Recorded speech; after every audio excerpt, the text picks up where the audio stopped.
میرے آقا کو دیکھو گے چمکنا بھول جاؤ گے۔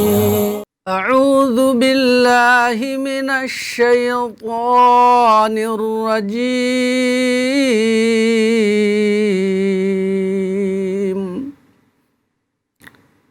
بسم اللہ الرحمن الرحیم۔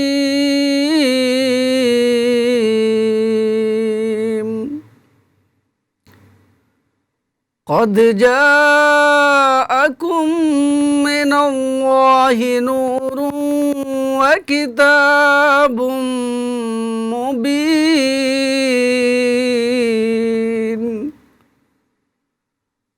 صدق اللہ الرحمن الرحیم۔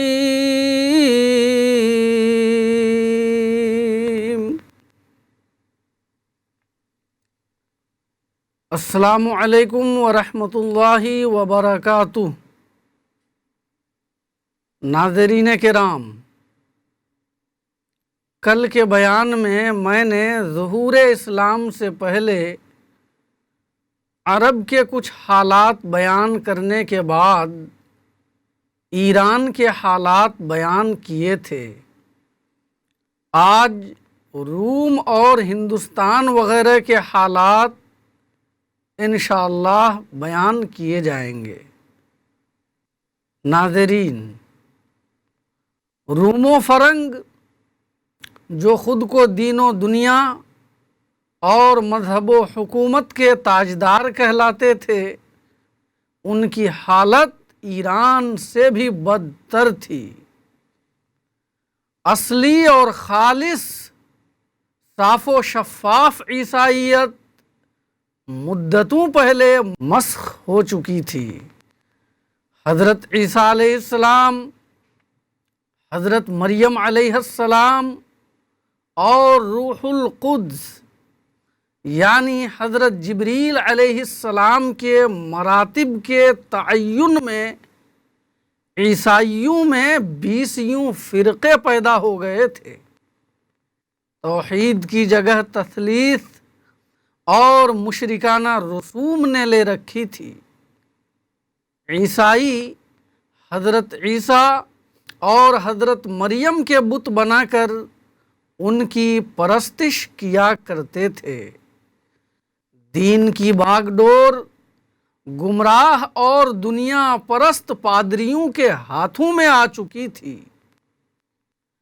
ہر پادری نے اپنے آپ کو خدا بنا رکھا تھا، جس کے ایک اشارے پر حکومت کا تختہ پلٹ جایا کرتا تھا۔ حکومت اور کلیسا دونوں میں انتہا درجے کی چشمک رہا کرتی تھی۔ عیسائیت جو دنیا کو امن و آشتی اور دنیاوی لذتوں سے دور رہنے کا درس دینے کے لیے آئی تھی، جنگ و جدل، سفاکی و خونریزی اور عیش پرستی کا گہوارہ بن چکی تھی۔ مذہبی پیشواؤں کی خانقاہیں عیش و نشاط کے اڈے بن گئی تھیں۔ مذہبی حالت کی طرح سیاسی حالت بھی بدتر ہو چکی تھی۔ آئے دن کی خانہ جنگیوں اور صوبوں کی خود مختاری کے سبب مشرقی اور مغربی روم ٹکڑوں میں بٹ چکے تھے، اور 6 صدی کے اواخر میں ملک روم تنزل و انحطاط کے سب سے نچلے درجے میں پہنچ چکا تھا۔ اب سنیے ہندوستان کا حال۔ ناظرین، ہندوستان میں اگرچہ مختلف مصلحین وقت نے اپنے اپنے عہد میں اہل ہند کو روحانیت اور اخلاق کے درس دیے تھے، مگر اہل ہند یہ اسباق مدتوں پہلے فراموش کر دیے تھے۔ یہاں ہر طرف شرک ہی شرک تھا۔ لوگوں نے کروڑوں خدا گڑھ لیے تھے، انسانی شرافت و عظمت کا ستیہ ناش ہو گیا تھا۔ شراب نوشی لوگوں کی گھٹیوں میں پڑی ہوئی تھی، لوگ شراب پی کر مست رہتے تھے اور پھر وہ طوفان بدتمیزی برپا کرتے تھے کہ جس کا تصور ہی سوہان روح ہے۔ عزت و عصمت کی کوئی قیمت نہیں تھی، بڑے بڑے ذی وجاہت امراء کی عورتیں جامع عصمت اتار پھینکتی تھیں۔ مذہبی حالت یہاں تک گری ہوئی تھی کہ بعض فرقوں میں اعضائے تناسل تک کی پرستش ہوتی تھی۔ مندر کے پجاری بد اخلاقیوں کا پیکر بنے ہوئے تھے۔ دیوداسیوں کی حالت انتہائی شرمناک تھی۔ عورتوں کی کوئی قدر و قیمت نہ تھی۔ عورتوں کو شوہر کی موت کے بعد دنیاوی لذتوں سے محروم کر دیا جاتا تھا، اس لیے وہ شوہر کے ساتھ جل کر مر جانے میں ہی عافیت سمجھتی تھیں۔ اس طرح ان میں ستی کی رسم چل پڑی تھی اور پھر ایک دن اسے قانونی شکل دے دی گئی تھی۔ ناظرین، اس تاریک دور میں اگر کسی انسان میں حق کی تلاش کا جذبہ پیدا بھی ہوتا تھا تو وہ جنگلوں اور پہاڑوں میں جا کر خدا کو تلاش کرتا تھا اور تزکیہ روح کے لیے جسم کو ایسی درد انگیز سزائیں دیتا تھا جو طاقت بشری کی برداشت سے باہر ہوا کرتی تھیں۔ یہ تو تھی مذہبی حالت، اور سیاسی حالت یہ تھی کہ ہر نیچے طبقہ کا آدمی اپنے سے بلند طبقہ کے آدمی کا غلام بنا ہوا تھا۔ نیچے طبقے کے لوگ مذہبی تعلیم سے قانوناً محروم کر دیے گئے تھے۔ شودروں کو اچھوت سمجھا جاتا تھا۔ اگر وہ اونچی ذات والوں کو چھو لیتے تھے تو انہیں سزائے موت دے دی جاتی تھی، جبکہ دوسری طرف برہمنوں کے لیے کسی طرح کی کوئی سزا مقرر نہ تھی۔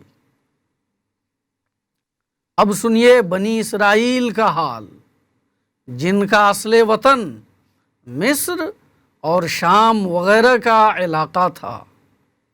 ناظرین، اس تاریک دور میں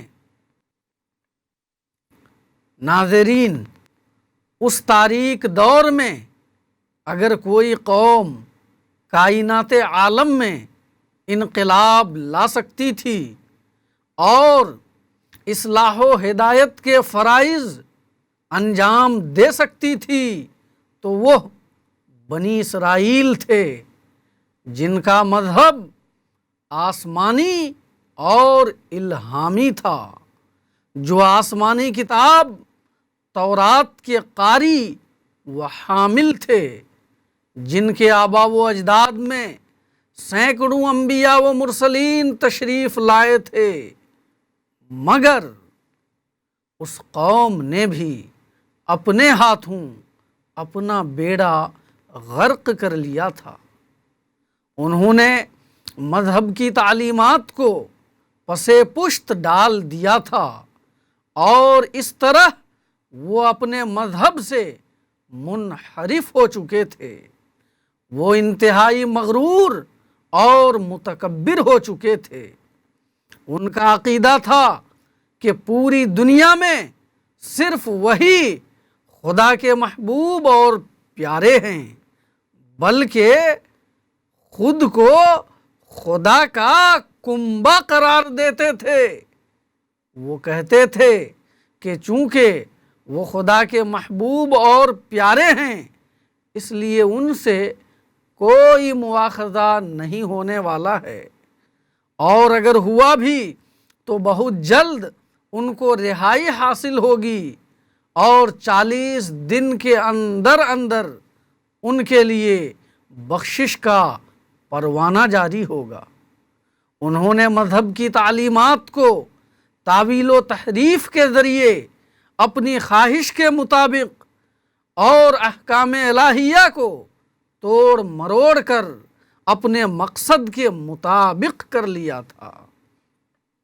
دینداری صرف ان کے ظاہر میں رہ گئی تھی، رہا باطن تو ان کا باطن خباثت اور گندگی سے بھرا ہوا تھا۔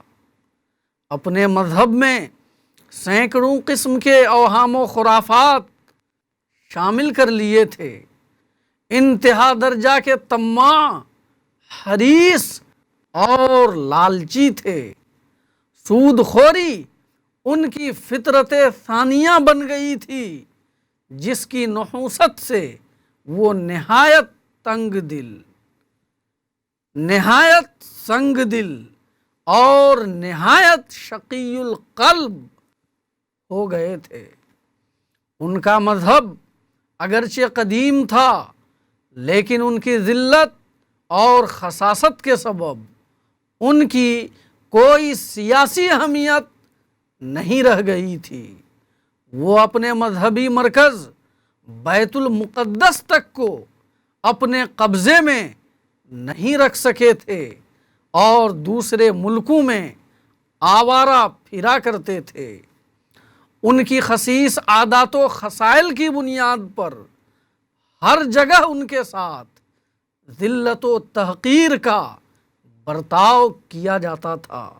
غرضے کے بنی اسرائیل اگرچہ آسمانی کتاب اور سماوی مذہب کے ماننے والے تھے، مگر عقیدہ، مگر توحید، مگر مذہب، مگر اخلاق اور سیاست ہر اعتبار سے ایک مسخ شدہ قوم بن چکے تھے۔ دیکھو گے چمک نہ بھول جاؤ